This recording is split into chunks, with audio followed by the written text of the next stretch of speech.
जय हिंद साथियों, स्वागत है एक बार फिर से आप सभी का शिक्षा संकल्प के इस ऑनलाइन यूट्यूब प्लेटफॉर्म पर। कैसे हैं आप लोग?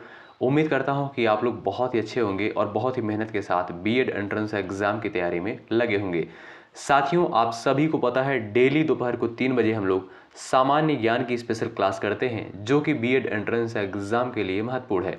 आप किसी भी स्टेट से हैं, उस स्टेट की यदि बीएड प्रवेश परीक्षा की तैयारी कर रहे हैं तो दोपहर को 3 बजे इस क्लास को बिल्कुल मिस मत करिएगा। दोस्तों, आज ये हमारी 30वीं क्लास है। पिछली 29 क्लासों को अगर आपने अटेंड नहीं किया है, अटेंड ज़रूर करें। हमने आपसे कहा था यदि आप लोग इन सारी क्लासेस को अटेंड कर रहे हैं, आप लोग बीएड प्रवेश परीक्षा के लिए बहुत ही कंफर्टेबल फील करेंगे जीके जीएस सेगमेंट में। आइए शुरुआत करते हैं बिना किसी देरी के, और आप लोग पूरे धैर्य के साथ अंत तक बने रहिएगा। बहुत ही इंपॉर्टेंट क्लास है और हर एक प्रश्न के लिए 5 सेकंड का समय आपके पास होगा, आंसर भी देते चलिएगा।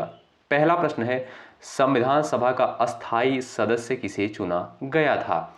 डॉक्टर राजेंद्र प्रसाद को, पंडित जवाहरलाल नेहरू को, डॉक्टर सच्चिदानंद सिन्हा को, इनमें से कोई नहीं। वेरी इंपॉर्टेंट क्वेश्चन है दोस्तों, ध्यान रखिएगा। भारतीय संविधान का जो अस्थायी अध्यक्ष या सदस्य चुना गया था वो थे आपके डॉक्टर राजेंद्र प्रसाद। पहला ऑप्शन आपका बिल्कुल राइट हो जाएगा, ठीक है।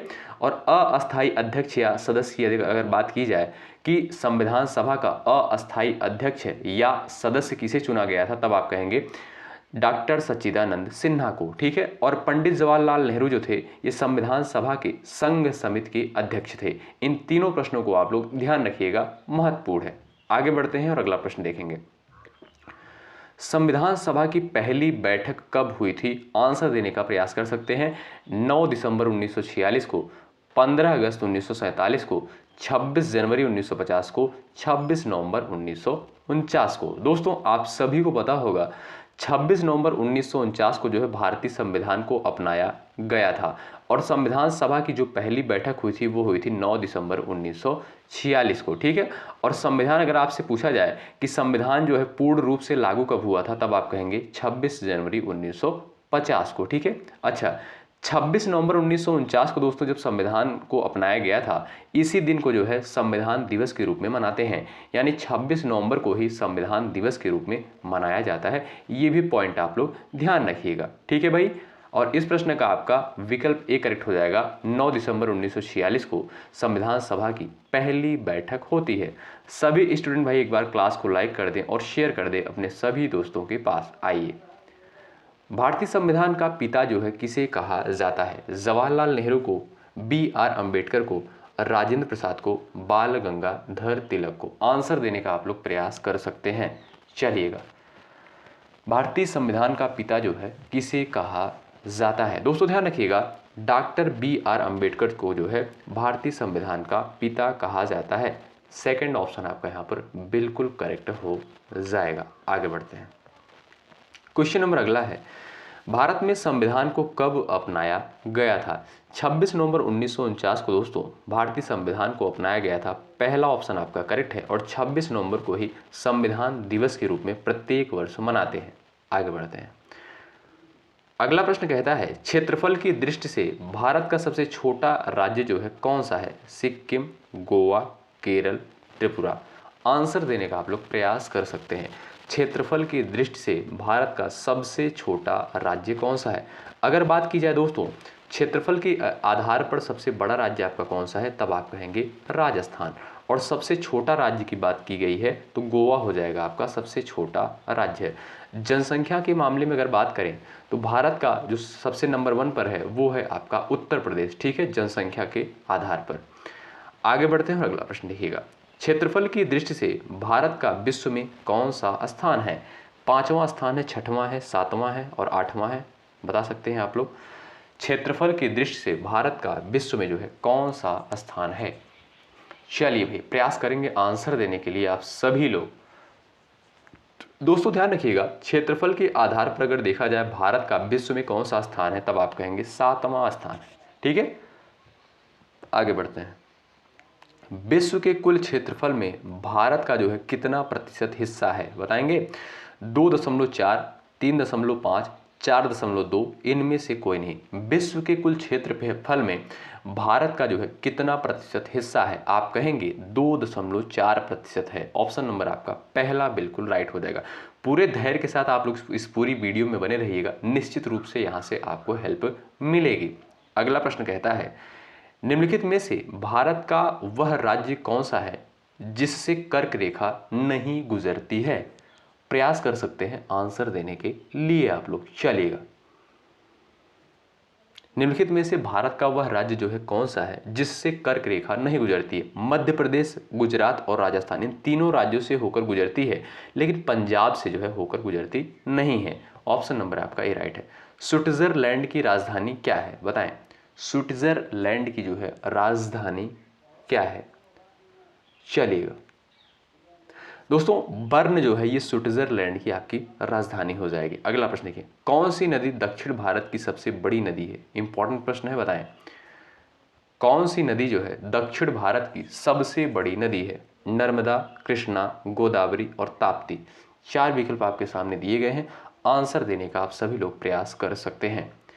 कौन सी नदी दक्षिण भारत की सबसे बड़ी नदी है? और दोस्तों ध्यान रखिएगा, दक्षिण की गंगा इसे कहते हैं, ध्यान रखिएगा गोदावरी नदी को। ऑप्शन नंबर आपका सी बिल्कुल राइट हो जाएगा, और ये जो है दक्षिण भारत की जो है सबसे बड़ी नदी है। अगला प्रश्न देखिएगा, भारत में किस जनजाति की जनसंख्या सबसे अधिक पाई जाती है? बताएं, भील, गोंड, सहारिया, इनमें से कोई नहीं। बताएं, भारत में किस जनजाति की जनसंख्या जो है सबसे अधिक पाई जाती है? प्रयास कर सकते हैं आंसर देने के लिए आप सभी दोस्त। दोस्तों अगर आपसे पूछा जाए कि भारत में किस जनजाति की जनसंख्या जो है सबसे अधिक पाई जाती है, तब आप कहेंगे गोंड जनजाति की। ऑप्शन सेकंड आपका राइट है। अगला प्रश्न, राष्ट्रीय जल विज्ञान संस्थान निम्नलिखित में से किस स्थान पर स्थित है? बताएं, चलिएगा। राष्ट्रीय जल विज्ञान संस्थान निम्नलिखित में से किस स्थान पर स्थित है? प्रयास कर सकते हैं आंसर देने के लिए आप लोग, चलिएगा। राष्ट्रीय जल विज्ञान संस्थान दोस्तों रुड़की में स्थित है, पहला ऑप्शन आपका यहां पर करेक्ट है। अगला प्रश्न, हीराकुंड बांध जो है किस राज्य में स्थित है? बताएं, हीराकुंड बांध जो है किस राज्य में स्थित है? उड़ीसा, आंध्र प्रदेश, पश्चिम बंगाल और यहां पर दिया है आपका कर्नाटक। हीराकुंड बांध जो है किस राज्य में स्थित है? बताएं, चलिएगा। दोस्तों राइट आंसर आपका हो जाएगा उड़ीसा। उड़ीसा की राजधानी क्या है? भुवनेश्वर है। पहला ऑप्शन आपका करेक्ट है, हीराकुंड बांध जो है आपका उड़ीसा राज्य में स्थित है। अगला प्रश्न है, कौन सा प्रदेश भारत का सबसे बड़ा बॉक्साइट उत्पादक है? गुजरात, उड़ीसा, मध्य प्रदेश और यहां पर दिया है आपका उत्तर प्रदेश। बताएं, बॉक्साइट का उत्पादक जो है सबसे नंबर 1 पर आपका कौन सा राज्य है? तो वो है दोस्तों आपका उड़ीसा। ऑप्शन सेकंड आपका यहाँ पर बिल्कुल राइट हो जाएगा। अगला प्रश्न देखिएगा दोस्तों, भारत में सहायक संधि का जन्मदाता किसे माना जाता है? बताएं, 5 सेकंड का समय आपके पास है, बताएं, जवाब देने का प्रयास करें। भारत में सहायक संधि का जन्मदाता किसे माना जाता है? चलिए भाई, लॉर्ड डलहौजी को, डुप्ले को, लॉर्ड वेलेस्ली को, इनमें से कोई नहीं।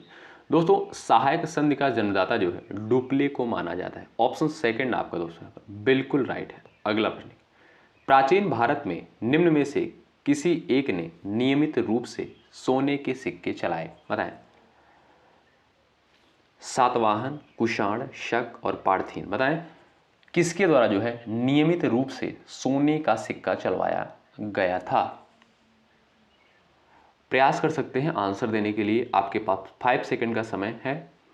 तो आपका यहाँ पर राइट आंसर हो जाएगा कुषाण। ठीक है, कुषाण वंश के द्वारा जो है सबसे ज़्यादा नियमित रूप से सिक्के चलवाए गए थे। ऑप्शन सेकंड करेक्ट है। अगला प्रश्न, निम्न में से अशोक किस वंश से संबंधित था? बताएं, अशोक जो है किस वंश से संबंधित था? मौर्य, वर्धमान, कुषाण, इनमें से कोई नहीं। बताएं, अशोक जो है किस वंश से संबंधित था? प्रयास कर सकते हैं आप लोग आंसर देने के लिए। राइट आंसर आपका दोस्तों यहाँ पर क्या हो जाएगा, बता सकते हैं। अशोक जो है किस वंश से संबंधित था? ध्यान रखिएगा, मौर्य वंश से संबंधित था। पहला ऑप्शन दोस्तों यहाँ पर बिल्कुल आपका करेक्ट होगा। अगला प्रश्न देखिए, इब्राहिम लोदी और बाबर के बीच जो है पानीपत का पहला युद्ध कब लड़ा गया था? इब्राहिम लोदी और बाबर के मध्य जो है पानीपत का पहला युद्ध जो है कब लड़ा गया था? 1525 में, 26 में, 27 में, इनमें से कोई नहीं। दोस्तों इब्राहिम लोदी और बाबर के मध्य जो है जो पहला युद्ध लड़ा गया था वो लड़ा गया था आपका 1526 में। ऑप्शन सेकंड आपका दोस्तों बिल्कुल करेक्ट है। अगला प्रश्न देखिए, नालंदा विश्वविद्यालय कहाँ पर स्थित है? बताएं, नालंदा विश्वविद्यालय जो है कहाँ पर स्थित है? बिहार में, सिक्किम में, झारखंड में, पश्चिम बंगाल में? बिल्कुल बेसिक सा क्वेश्चन है लेकिन इंपॉर्टेंट है, नालंदा विश्वविद्यालय से संबंधित प्रश्न पेपर में बनता है। तो वो है आपका दोस्तों बिहार में। कहाँ पर? नालंदा विश्वविद्यालय कहाँ पर है? ये आपका बिहार राज्य में स्थित है। अगला प्रश्न, संगीत यंत्र सितार का जनक जो है किसे माना जाता है? किस महापुरुष को माना जाता है? बताएं, अमीर खुसरो को, सूरदास को, स्वामी हरदास को, तानसेन को? भाई एक बार सभी लोग सेशन को लाइक कर दें और शेयर कर दें। आप सभी के लिए अच्छा प्रयास किया जा रहा है, मेहनत किया जा रहा है, आपका कर्तव्य बनता है। चैनल पर यदि आप नए हैं सब्सक्राइब जरूर करें और इस सेशन को लाइक करना बिल्कुल मत भूलिएगा, ठीक है। अगर लाइक के लिए मैं इसलिए बोलता हूं क्योंकि जब आप लोग लाइक करते हैं इस सेशन को तो ये काफ़ी स्टूडेंट के पास ये वीडियो पहुंचती है, ठीक है। तो संगीत यंत्र सितार का जनक जो है किस महापुरुष को माना जाता है? राइट आंसर दोस्तों आपका यहाँ पर क्या हो जाएगा, आप लोग बता सकते हैं।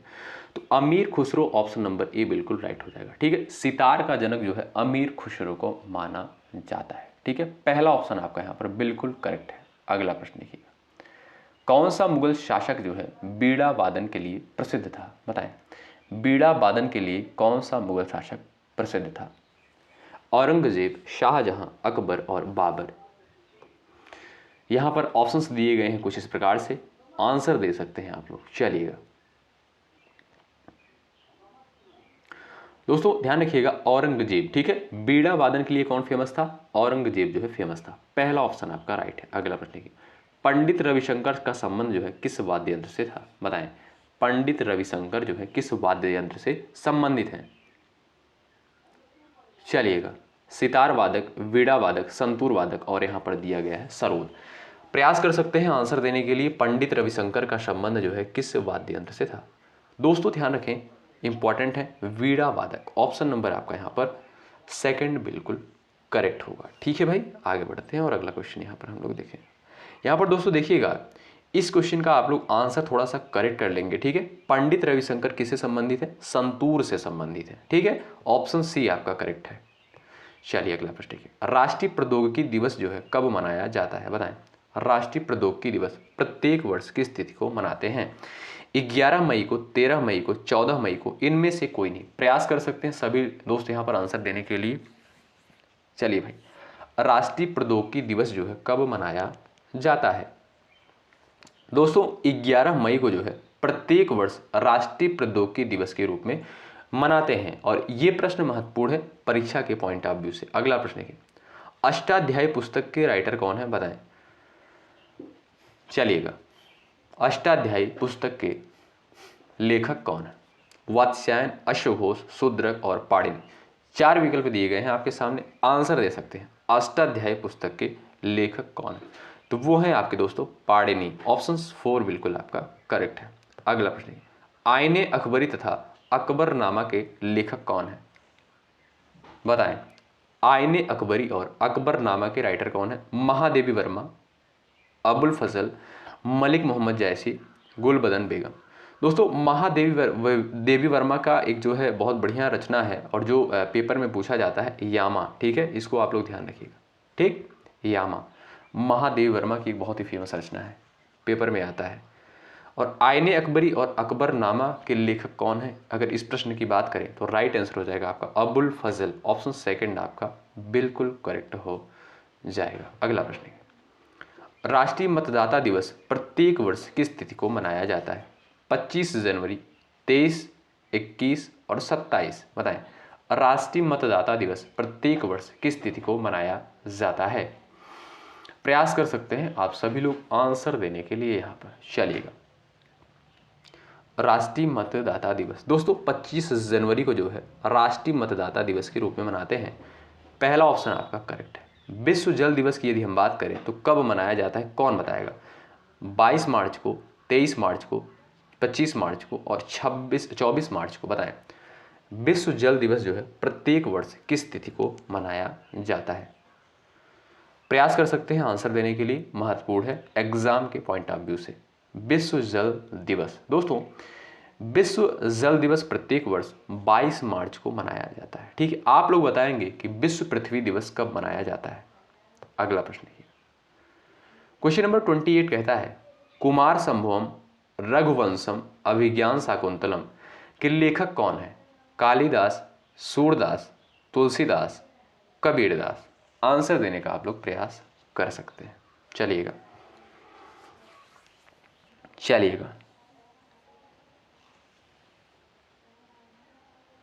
और सूरदास की जो दोस्तों रचना है परीक्षा में पूछी जाती है, जैसे सूर सागर हो गया, सूर सारावली, साहित्य लहरी। ठीक है, तो ये आपकी जो है रचना सूरदास की है। और ये जो है कुमार संभवम, रघुवंशम और अभिज्ञान शाकुंतलम, ये किसकी है?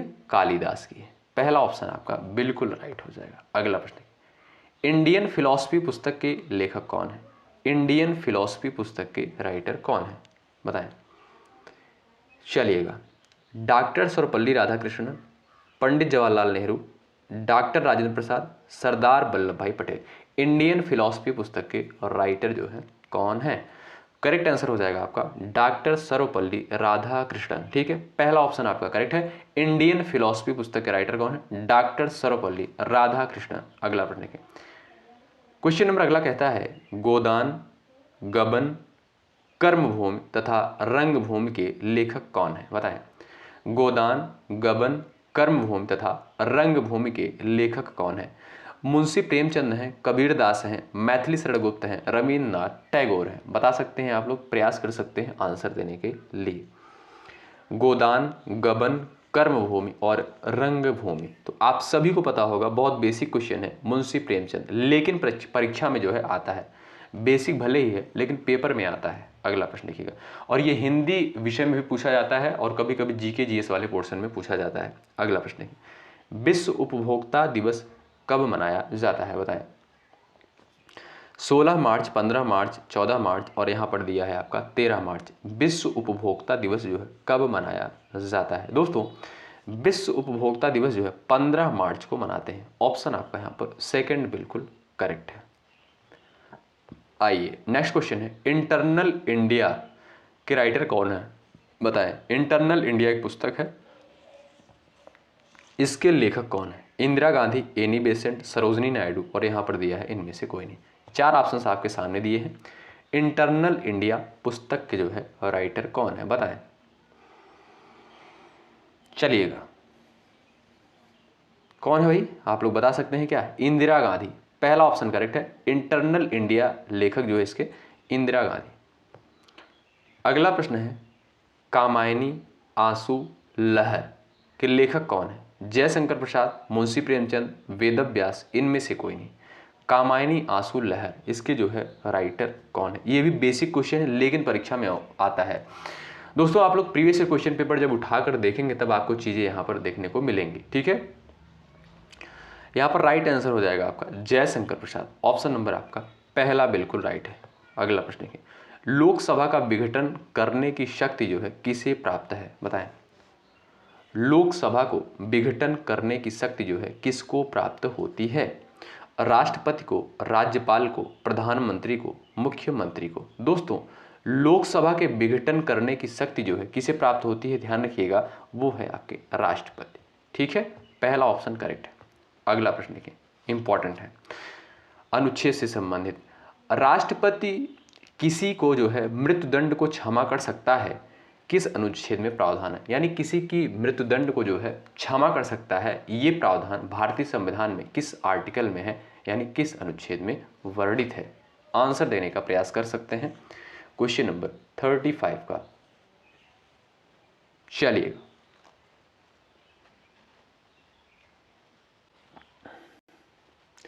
बहुत ही महत्वपूर्ण क्वेश्चन है, ध्यान रखिएगा दोस्तों। अनुच्छेद 72, ठीक है, अनुच्छेद 72 जो है, राष्ट्रपति अगर जो है किसी को मृत्युदंड मिल चुका है किसी व्यक्ति को, उसको जो है क्षमा कर सकता है अनुच्छेद 72 के तहत। अगला प्रश्न, राष्ट्रपति पर महाभियोग का प्रावधान किस अनुच्छेद में है? यह भी प्रश्न पूछा जा चुका है, बताएं। महत्वपूर्ण अनुच्छेद है। जितने भी अनुच्छेद यहाँ पर कवर किए गए इस वीडियो में सारे इंपॉर्टेंट हैं। राष्ट्रपति पर महाभियोग का प्रावधान जो है किस अनुच्छेद के तहत है? तो अनुच्छेद 61 के तहत। ऑप्शन आपका यहाँ पर सेकंड करेक्ट है। अगला प्रश्न है, कौन से सभा का अध्यक्ष निर्धारित करता है कि विधेयक धन विधेयक है या नहीं? राज्यसभा, लोकसभा, संसद अध्यक्ष, इनमें से कोई नहीं। दोस्तों, लोकसभा अध्यक्ष के द्वारा यह निर्धारित किया जाता है कि कौन सा विधेयक धन विधेयक है। ठीक है, ऑप्शन सेकंड आपका राइट है। अगला प्रश्न है, लोकसभा अध्यक्ष अपना त्यागपत्र जो है किसे दे सकता है या किसे सौंपता है? बताएं। लोकसभा अध्यक्ष जो है अपना त्यागपत्र जो है किसे सौंप सकता है? लोकसभा उपाध्यक्ष को, राज्यपाल को, प्रधानमंत्री को, राष्ट्रपति को? बताएं। चलिएगा प्रयास कर सकते हैं आंसर देने के लिए आप लोग। दोस्तों ध्यान रखें, लोकसभा अध्यक्ष जो है अपना त्यागपत्र लोकसभा उपाध्यक्ष को सौंपता है। ऑप्शन आपका यहाँ पर पहला राइट है। अगला प्रश्न, संविधान के अनुसार भारत में आपातकाल की घोषणा कौन करता है? आप सभी को पता होगा, प्रधानमंत्री, राष्ट्रपति, लोकसभा अध्यक्ष, और यहाँ पर दिया है आपका भारत के मुख्य न्यायाधीश। तो दोस्तों भारत में यानी अगर देखा जाए तो संविधान के अनुसार अगर देखा जाए तो आपातकाल की घोषणा राष्ट्रपति के द्वारा करी जाती है। ठीक, अगला प्रश्न है, वेरी इंपॉर्टेंट क्वेश्चन है, आपकी स्क्रीन पर है। राष्ट्रीय आपातकाल की घोषणा जो है किस अनुच्छेद के तहत की जाती है? 352, 253, 311, 342। बहुत महत्वपूर्ण प्रश्न है, राष्ट्रीय आपातकाल की घोषणा। अच्छा, आप लोग दो और क्वेश्चन का जवाब करिएगा कि राष्ट्रपति शासन किस अनुच्छेद के तहत लगाया जा सकता है और वित्तीय आपात जो है किस अनुच्छेद में वर्णित है। चलिए, तो दोस्तों राष्ट्रीय आपातकाल की घोषणा जो है 352 के तहत। ऑप्शन नंबर आपका ए बिल्कुल राइट है। राज्यों के राज्यपाल संविधान के किस अनुच्छेद से संबंधित हैं? राज्यों के राज्यपाल जो है संविधान के किस अनुच्छेद के तहत संबंधित हैं? प्रयास कर सकते हैं। तो 153 के तहत। ठीक है, ऑप्शन नंबर आपका ए राइट हो जाएगा। अगला प्रश्न है, लोकसभा का उल्लेख संविधान के किस अनुच्छेद में किया गया है? बताएं। लोकसभा का उल्लेख जो है संविधान के किस अनुच्छेद में, किस आर्टिकल में किया गया है? अनुच्छेद 81 में, 61 में, 70 में, और यहाँ पर दिया है आपका 75 में। दोस्तों लोकसभा का उल्लेख जो है संविधान के किस अनुच्छेद में है? अनुच्छेद 81 में है। ऑप्शन आपका पहला राइट है, महत्वपूर्ण है। मूल कर्तव्य का उल्लेख जो है संविधान के किस अनुच्छेद में किया गया है? अनुच्छेद 52, अनुच्छेद 51, अनुच्छेद 53 और अनुच्छेद 54। ये भी इंपॉर्टेंट है, आप सभी को पता होना चाहिए। मूल कर्तव्य का उल्लेख संविधान के किस अनुच्छेद में है? 51A में या 51 क में जो है किया गया है। अच्छा दोस्तों, संविधान की जो अनुसूची हैं और भाग हैं, अनुच्छेद हैं, ये सब थोड़ा सा आप लोग फिर से जान लीजिए। लगभग मैं वीडियो में बताता हूँ जिससे सब सारी चीज़ें आपको बेसिक जानकारियाँ हैं, याद रहें, परीक्षा में पूछी जाती हैं। ठीक, मूल संविधान में कुल कितनी अनुसूचियाँ थी? आप कहेंगे 8 अनुसूचियाँ थी। वर्तमान समय में कुल कितनी अनुसूचियाँ हैं? आप कहेंगे 12 अनुसूचियाँ हैं। ठीक है, और अगर आपसे पूछा जाए कि वर्तमान समय में जो है मौलिक कर्तव्यों की संख्या कितनी है, तब आप कहेंगे 11 मौलिक कर्तव्य हैं। मौलिक अधिकार कितने हैं? 6 मौलिक अधिकार हैं। अच्छा, मूल संविधान में कितने मौलिक अधिकार थे? तब आप कहेंगे 7 मौलिक अधिकार। ठीक है, अच्छा वर्तमान समय में कुल कितने भाग हैं संविधान में? 25 भाग हैं। मूल संविधान में कितने भाग थे? तब आप कहेंगे 22 भाग हैं। ठीक है, अनुच्छेद की यदि हम बात करें, वर्तमान समय में कितने अनुच्छेद हैं? तब आप कहेंगे 448। ठीक है, और मूल संविधान में कुल कितने अनुच्छेद थे? तब आप कहेंगे 395। ये सारे पॉइंट परीक्षा के लिए महत्वपूर्ण हैं। और मौलिक अधिकारों की संख्या कितनी है? 6 है, ये भी ध्यान रखिएगा।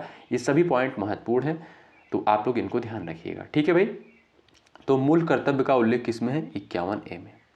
अगला प्रश्न है, राज्य के नीति निर्देशक तत्वों का उल्लेख जो है संविधान के किस अनुच्छेद में किया गया है? अगर भाग की बात करें दोस्तों, भाग 4 में जो है नीति निर्देशक तत्वों का प्रावधान है। ठीक है, भाग 4 के अनुच्छेद 36 से 51 में जो है राज्य के नीति निर्देशक तत्वों की बात कही गई। ऑप्शन आपका यहाँ पर बी बिल्कुल करेक्ट हो जाएगा। मौलिक अधिकार की यदि हम बात करें तो भाग 3 में जो है मौलिक अधिकार है, और भाग 2 में दोस्तों नागरिकता है। ठीक है, ये सारे भाग जो है इंपॉर्टेंट है एग्जाम के लिए। राज्यपाल की नियुक्ति राष्ट्रपति किस अनुच्छेद के तहत करता है? राज्यपाल की नियुक्ति जो है राष्ट्रपति किस अनुच्छेद के तहत जो है करता है? 155, 143, 140, 164। दोस्तों राज्यपाल की नियुक्ति जो है राष्ट्रपति 155 के तहत करता है, अनुच्छेद 155 के तहत। ध्यान रखिएगा, महत्वपूर्ण है परीक्षा के दृष्टिकोण से। अगला प्रश्न देखिएगा, राज्यपाल की नियुक्ति किसके द्वारा की जाती है? बताएं, राज्यपाल की नियुक्ति जो है किसके द्वारा की जाती है? मुख्यमंत्री, प्रधानमंत्री, राष्ट्रपति, मुख्य न्यायाधीश। 4 विकल्प आपके सामने दिए गए हैं, प्रयास कर सकते हैं आंसर देने के लिए, ये भी इंपॉर्टेंट है। चलिएगा, राज्यपाल की नियुक्ति जो है किसके द्वारा की जाती है? चलिए, अच्छा इस प्रश्न का जवाब जो है करिएगा आप लोग भाई। दोस्तों ध्यान रखिएगा, राज्यपाल की नियुक्ति जो है राष्ट्रपति के द्वारा की जाती है। ऑप्शन आपका थर्ड बिल्कुल राइट है, महत्वपूर्ण है परीक्षा के दृष्टिकोण से। तो दोस्तों यहाँ पर लगभग हमने प्रश्नों को कवर कर लिया, लगभग यहाँ पर हमने 46 क्वेश्चन को डिस्कस करने का प्रयास किया था, ठीक है। और ये सारे प्रश्न एग्जाम के लिए महत्वपूर्ण है। तो डेली दोस्तों दोपहर को 3 बजे इस क्लास को जरूर अटेंड करें, और रात को 8:30 बजे समान हिंदी की लाइव क्लास होती है, उसमें आप लोग जुड़ना बिल्कुल मत भूलिएगा। और सुबह 11:30 बजे जो करंट अफेयर की क्लास आपको मिलती है उसको बिल्कुल ज्वाइन करें। हर एक परीक्षा के लिए महत्वपूर्ण है, बीएड के लिए भी इंपॉर्टेंट है, और अगर आप लोग अदरवाइज किसी और एग्जाम के लिए तैयारी कर रहे हैं उसके लिए भी करंट अफेयर की वो वीडियो इंपॉर्टेंट होती है। और बहुत ही छोटी वीडियो रहती है, 10 से 12 मिनट की वीडियो रहती है। डेली आप लोग इसको सुबह देख लिया करिए 11:30 बजे, ठीक है। तो अंत तक बने रहने के लिए बहुत बहुत धन्यवाद। यदि आप चैनल पर नए हैं जरूर जुड़ें, सब्सक्राइब करके बेल आइकन को प्रेस कर लीजिएगा। बिल्कुल फ्री में यहाँ पर चीज़ें आपको प्रोवाइड की जा रही हैं। बहुत बहुत शुक्रिया अंत तक बने रहने के लिए। जय हिंद, जय भारत।